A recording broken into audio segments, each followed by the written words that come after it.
자, 이번에는 해외 원조에 대해서 보도록 하겠습니다. 자, 우리 해외 원조 이 부분을 배울 때 일단 먼저 룰스가 이에 대해서 어떤 이야기를 했는지를 공부를 해볼게요.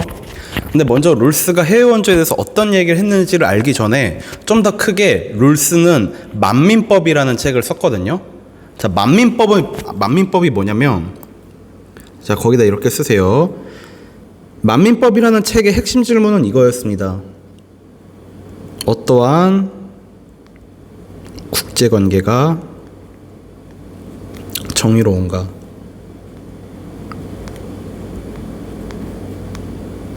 이 질문에 대한 답이 뭐였냐면, 룰스는 이렇게 답을 내립니다. 만민법에 따라 상호 협력, 평화적 공존이 세계의 각 나라들이 가능해야 된다라고 봅니다. 자, 만민법에 따라 만민법이 뭔가요? 라고 했을 때 여기 나와 있는 만민법의 정의 원칙들 8가지. 이거는 그냥 한번 읽기만 해보세요. 예전에 우리 분배적 정의 단원에서 배웠던 그 정의 원칙들, 평등한 자유의 원칙, 공정한 기회균등의 원칙, 차등의 원칙만큼 중요한 건 아니에요.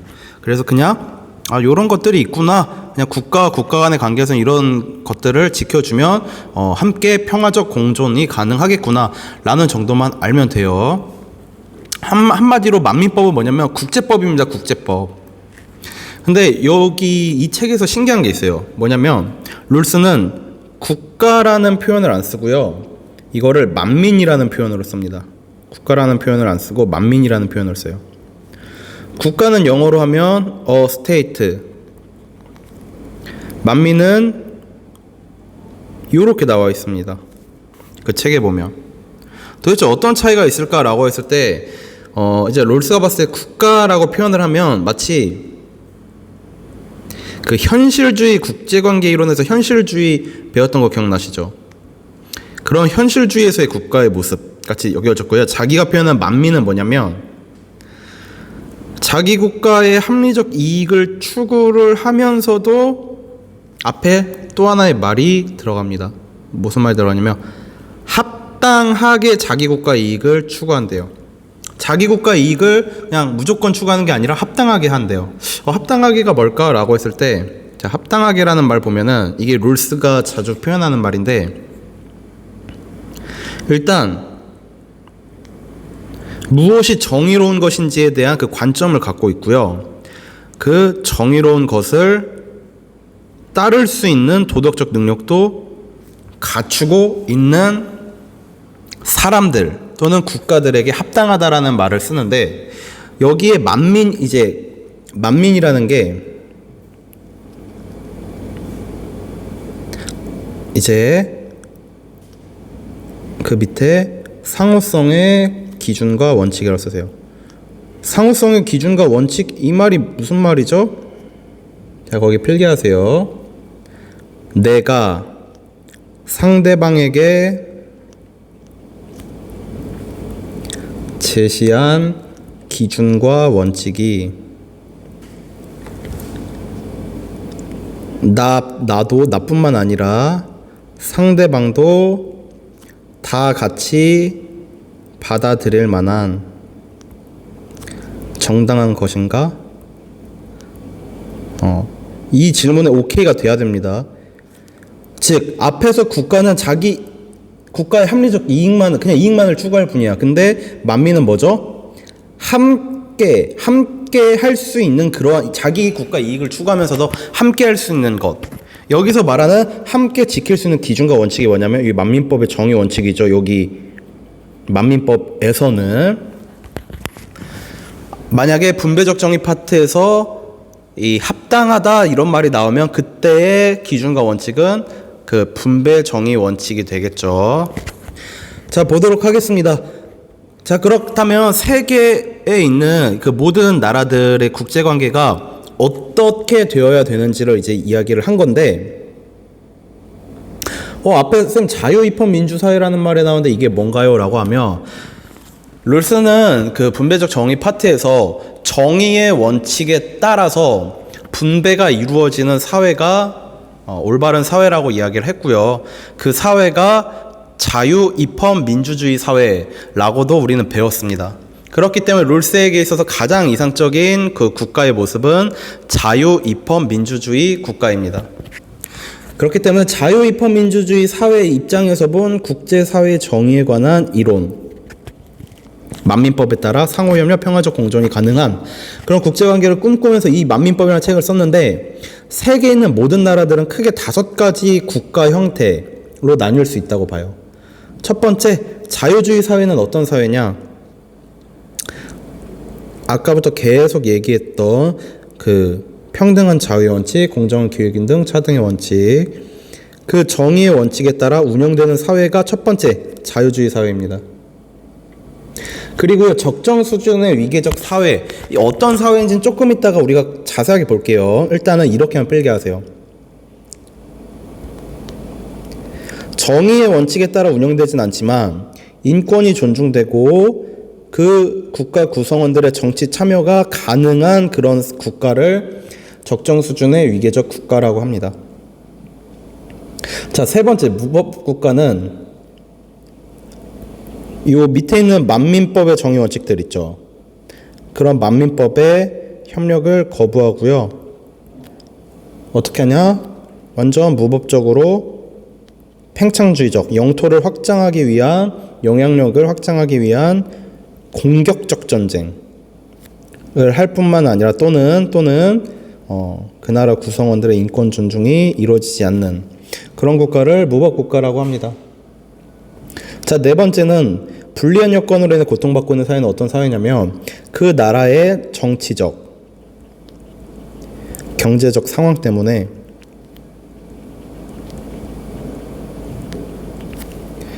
이 만민법에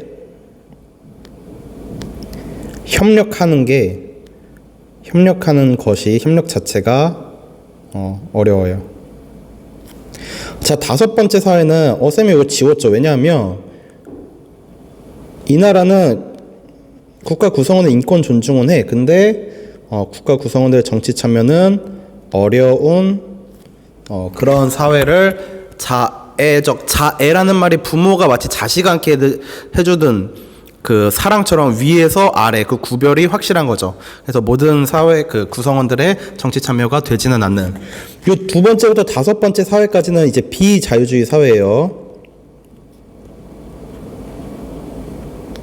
자유주의 사회가 아닙니다. 자유주의 국가가 아니에요. 자, 이제 여기서부터 한번 보도록 할게요. 자유 입헌 민주주의 사회, 즉 자유주의 사회 입장에서는 이 밑에 있는 네 가지 비자유주의 사회 중에서 이 적정 수준의 위계적 사회만큼은 함께 할 만하다고 여겨요. 왜? 적정 수준의 위계적 사회는 이 만민법의 정의 원칙들을 지키거든요. 그렇기 때문에 관용, 즉 우리랑 이 세계에서 함께 지낼 만하다 라면서, 자, 질서 정연한 만민의 사회, 질서 정연한 국제사회. 자, 질서 정연한 사회라는 말이 분배적 정의랑 시민 불복종에서는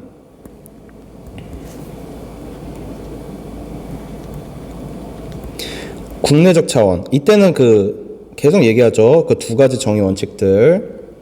이거는 분배적 정의 파트랑 시민 불복종 파트에서 만약에 질서 정연한 사회라는 말이 나오면 그때는 일단 롤스긴 한데 그 두 가지 정의 원칙이고요. 국제적 차원에서는 우리 해외 원조 단원을 배울 때 만민법의 정의 원칙들에 따르는 그런 국가를 질서 정연한 만민의 사회라고 한다라는 거 알아놓으시고요. 자, 여기에서 핵심은 뭐냐면 이 책을 썼을 때 핵심은 요거예요. 무법국가를 어떻게 질서정연한 만민의 사회, 구체적으로는 자유주의 사회 또는 적정 수준의 위계적 사회로 만들 수 있을 것인가. 요 네 번째, 불리한 여건으로 인해 고통받는 사회도 어떻게 만들 수 있을 것인가. 다섯 번째는 쉽습니다. 이 부분만 바꿔주면 되죠. 그래서 본인 책에서 그렇게 말을 쓰지 않아요. 그래서 쌤이 지웠어요. 우리가 알 건 세 번째, 네 번째입니다. 먼저 무법 질서정연한 그 만민의 사회, 국제사회 일원으로 만들기 위해서는 이렇게 얘기를 해요. 해외 원조 이런 나라는 일단 거부해야 된다. 돕지 말아야 돼. 자유주의 사회나 적정선의 위계적 사회나 무법 국가를 도우면 안 돼요. 원조를 거부하고요. 어떤 국제사회에 존재하는 센터나 포럼에서 공개적으로 비판해야 됩니다. 그 나라들 잘못됐다. 그 나라의 인권을 지켜주지 못한다. 또는 지금 전쟁을 일으키고 있는데 이거 안 된다. 이런 식으로 하면서 질서정연한 만민의 사회로 바뀔 수 있도록 해야 된다는 거고요. 이 불리한 여건으로 인해 고통받고 있는 사회, 이 사회를 이제 그 질서정연한 국제사회의 일원으로 만들기 위해서 하는 게 이제 여기에 나오는 게 해외 원조예요. 도와야 돼. 왜 이 나라만, 이 네 번째 나라만 해당이 되나요? 라고 하면 이런 거겠죠. 이게 정치적 경제적 상황이 문제여서 만민법에 협력하기 힘든 거잖아요. 이 상황을 해결해 주면 해외 원조 그런 나라들을 도와줌으로써 이런 상황이 해결되면 만민법에 협력할 수 있는 사회가 될 거다라고 보는 거죠. 자, 우리 룰스 하면은 여러분들이 알아야 될 게, 여러분들 해외 원조 다른 나라를 돕는다라고 생각하면 어떤 경제적 차원에서 뭐 식량을 돕는다든지 아니면 의료 물품을 돕는다든지 그런 것만 생각을 하잖아요. 룰스는 그런 것도 이야기는 해요. 이야기는 하는데 가장 핵심은 뭐냐면 정치적 차원의 원조입니다.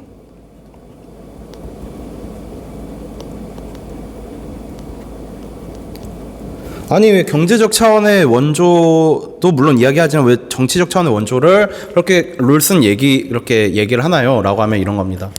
대한민국이 대표적 예시가 될 수 있을 것 같아요. 대한민국이 자 보세요. 우리 천연자원 진짜 없죠. 석유도 안 나오고 뭐 아무것도 없는 나라입니다. 근데 어떻게 됐어요? 지금 이제 선진국이 반열에 들어섰죠. 세계 한 10위권 하면은 우리나라 이제 대한민국이 이제 드니까 굉장히 이제 부유한 나라가 잘 사는 나라가 됐는데 룰스가 봤을 땐 이게 뭐 때문이다? 정치 제도가 제대로 되었기 때문에 롤스가 봤을 때 한국은요 자유 입헌 민주주의 자유주의 사회일 겁니다. 정치 제도가 그렇기 때문에 잘 사는 나라가 될 수 있었다라고 보는 걸 거예요. 그렇기 때문에 정치 제도가 정치적 차원이 가장 중요하다고 볼 겁니다. 자, 롤스 봅시다. 원조의 주체 질서정연한 만민의 사회에 속한 구체적으로 보면은 첫 번째 우리 위에 있던 5가지 봤죠. 자유주의 국가랑 두 번째 적정 수준의 위계적 사회. 이 2가지 국가가 위에 5가지 사회 중에 4번째 해당되었던 불리한 그 정치적 경제적 상황으로 인해 고통받고 있는 사회를 도와야 한다는 건데 어떻게 돕냐면 일단 중요한 거 강제력 사용하면 안 됩니다. 강제력 사용하면 안 돼요. 갑자기 뭐 군사력을 일으켜서 만약 강제적 개입 이런 거 안 됩니다. 다만 어떻게 할 수 있냐면 특별한 종류의 충고와 조언이라고 나와 있죠. 이렇게 얘기를 할 수가 있겠죠.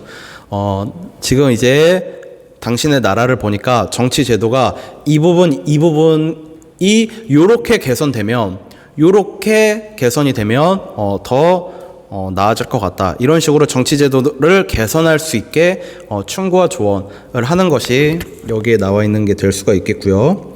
그 다음에 원조의 목표 및 차단점이라고 나와 있는데 이게 뭐냐면 해당 쌤이 7가지 정도로 지금 요약을 했어요. 이게 여러 가지 표현으로 나오거든요. 이 7가지로 표현되는 게 롤스가 말하는 해외 원조의 목표점이에요. 이 지점만 달성되면 그 이상은 더 도울 필요가 없다. 차단. 더 이상의 원조는 필요가 없다라고 봅니다. 더 이상의 원조는 하지 않아도 되고 이 부분이 원조의 목표 지점이 되는데 원조의 목표 지점이 어떻게 될까라고 하면 첫 번째 이거는 아까 봤죠. 그 다음에 이걸 좀 더 구체적으로 표현하면 자유주의 사회 또는 적정 수준의 위계적 사회가 되는 것이죠. 그렇기 때문에 여기 정치 제도의 개선, 정치 차원의 개선이 나와 있고요. 밑에 자유와 평등이 확립되는 것은 무슨 말이죠? 라고 하면 특히 자유주의 사회 기억해 보세요. 첫 번째 자유주의 사회. 평등한 자유의 원칙이 지켜지는 사회죠. 자, 그 다음에 이제 대한민국처럼 정치적 경제적 상황이 어느 정도 됐어요. 그럼 자기 나라를 어떻게 개선해 나갈 수 있는 것인지 이제 알아. 그 사람들의 그런 수준이 이제 어느 정도 되었어. 그렇기 때문에 스스로 미래를 결정할 수 있게 되었고, 그 다음에 합당하게 합리적으로 또 나왔죠. 여기서 여러분들 좀 애매하게 모를 만한 건 뭐냐면 이 두 가지라고 생각을 해요. 인권 확립이 되는 것, 정치 문화가 바뀌는 것. 이거는 뭐 어떤 내용일까요? 라고 하면 이렇게 얘기를 할 수가 있을 것 같아요. 인권 확립이 되는 것이 왜 목표이자 차단점이 되느냐라고 하면, 첫 번째, 인권 확립이 되는 그 국가라면 국민이 굶주리도록 통치자들이 그냥 가만히 방치하지 않을 것이라고 봅니다. 자, 그 다음에 두 번째, 인권이 확립되면 여성의 지위가 향상되고요. 여성의 지위가 향상되면 룰스는 출산율이 저하가 될 거라고 봐요. 그래서 자연스럽게 인구 조절 효과가 있을 거고, 인구가 줄어들면 그 나라의 식량난은 해결이 될 거다. 인권 확립이 더 이상 해외 원조를 필요하지 않은 그런 상황을 만들 것이다 라고 이야기를 합니다. 자, 그 다음에 정치 문화가 바뀌는 것, 이게 또 인권을 확립할 수 있는 정치 제도를 만드는 것도 될 수 있는데, 또 이렇게도 볼 수가 있을 것 같아요. 자, 정치 문화, 정치 제도는 그 나라가 가진 자원을 어떻게 활용하고 관리해야 하는지를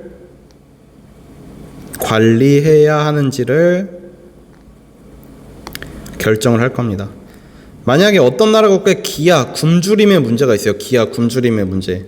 이러면 어떻게 하냐면 식량 부족량을 개선할 수 있는 농업 정책을 만들려고 이제 하거나 보급하려고 하던지, 마치 조선 후기 이양법의 보급처럼, 아니면 그 나라가 보유한 식량을 제대로 분배할 수 있는 그런 정책을 제정해 나갈 거다. 지금까지는 그런 정책이 없었기 때문에 문제가 있었을 뿐이다 라고 보는 게 이제 요 해외 원조입니다. 요렇게 7가지로 표현되는 요런 것들이 가능해지도록 이제 질서정연한 사회는 도와야 돼요. 불리한 여건으로 인해 고통받고 있는 사회를. 자, 근데 밑에 보면 지구적 차등 원칙과 세계 시민주의 비판이라고 나와 있죠. 자, 이게 무슨 말이냐라고 하면은, 자, 세계 시민주의 밑에다가 싱어라고 쓰세요. 요 밑에. 좀 이따 우리 싱어도 배울 거거든요. 싱어. 이들의 궁극적인 관심은 개인들의 복지일 뿐이다. 국제사회의 어떤 정의로운 것, 사회 정의로움을 이제 강조하는 건 아니다 라고 비판을 한 게 이제 롤스의 입장이고요. 그 위에 지구적 차등 원칙 비판, 이 부분이 여러분 또 하나, 목표가 충족된 이후에는, 목표는 그 위에 7개 있죠. 원조의 의무는 이제 중단된다 라고 나와 있는 거 보시고요. 이 차등의 원칙이 또 여러분들 중요한데, 자, 보세요. 자, 국내적 차원에서 분배적 정의 파트에서 우리는 배웠습니다. 정의의 두 원칙 중에 우리 차등의 원칙이 있었죠. 자, 차등의 원칙은 자연적, 사회적 우연성으로부터 얻는 이익의 조정을 이야기를 합니다. 뭐냐면 자연적, 사회적 우연성을 높게, 가정환경도 좋아요. 뭐 신체적 아니 정신적 재능도 타고났어. 그런 사람들이 이익을 얻어도 된다. 단 그런 재능으로부터, 그런 우연성으로부터 이익을 얻을 거면 어떻게? 최소 수혜자들에게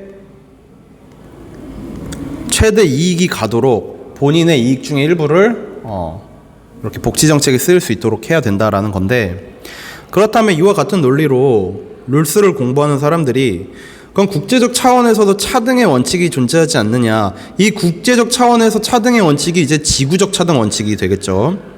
이 지구적 차등 원칙, 국제적 차원에서 차등의 원칙은 그렇다면 천연 자원의 분포성이 다 다르지 않느냐. 어떤 나라들, 중동의 국가들은 그냥 석유 매장량이 엄청 많아. 그래서 그 국가들은, 중동 국가들은 여러분 엄청 부자예요. 엄청 부자. 그 석유를 갖고 있다는 이유만으로도 그냥 그 엄청나게 부자인 국가인데, 이거 얻는 이익의 조정 이거 해야 되는 거 아니냐라고 어떤 사람들이 생각할 수 있죠. 근데 롤스는 이렇게 얘기를 합니다. 내 차등의 원칙은 국내적 차원에는 해당되지만 국제적 차원에는 해당되지 않는다. 즉 지구적 차등 원칙 해당되지 않는다라고 봅니다. 왜요? 대한민국 떠올리세요. 대한민국. 롤스에게 최대 관심사, 핵심은 이게 아니었어요. 즉 자원이 부족해도, 자 정치적 차원이 핵심이라고 했죠. 정치적 차원의 원조가 핵심이라고 했고, 자원이 부족해도 질서정연한 사회가 된다면, 즉 자유주의 사회나 적정 수준의 위계적 사회가 된다면 원조 목표 달성했기 때문에 더 이상의 의무는 없다.